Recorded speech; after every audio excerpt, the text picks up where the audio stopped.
Encore une enfant, dit sa mère d'une voix tremblante. Cette grossesse n'a pas sa place dans ta vie. Tu vas avorter. Ils ne lui ont pas laissé le choix. Pour eux, ce n'était pas une punition, mais une correction de trajectoire.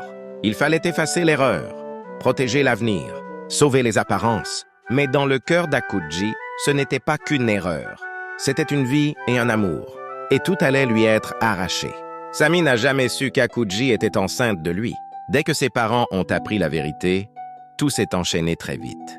Pour eux, il n'était qu'un employé abusif, un manipulateur. La colère du père d'Akuji a pris le dessus sur toute raison.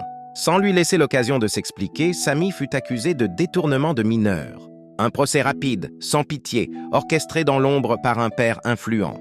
Sami a été condamné à 5 ans de prison sans jamais comprendre réellement pourquoi. Il n'a jamais su qu'Akuji avait été enceinte, ni qu'elle avait été forcée d'avorter, ni qu'elle l'avait aimé malgré tout. Quant à Akuji, on l'a envoyé poursuivre ses études à l'étranger, loin du scandale, loin de la douleur. Mais rien n'a pu effacer ce qu'elle portait en elle, un silence lourd, une injustice, un amour brisé trop tôt. Quelques années plus tard, Akuji a réussi à se relever. Elle a suivi le chemin tracé par ses parents et est devenue l'une des meilleures pédiatres du pays. Brillante, respectée, admirée, elle incarnait la réussite que sa famille avait toujours rêvée. Elle s'est mariée avec un ingénieur fortuné, un homme bon, stable, issu d'un milieu prestigieux. Leur union faisait la fierté de tous. Mais derrière les apparences, Akuji portait encore des blessures que le temps n'avait pas guéries.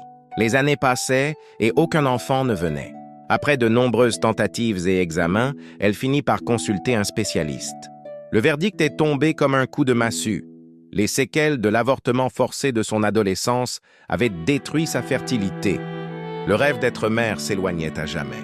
Ce jour-là, Akuji a compris que les choix imposés du passé avaient volé plus qu'un amour. Ils avaient volé sa maternité.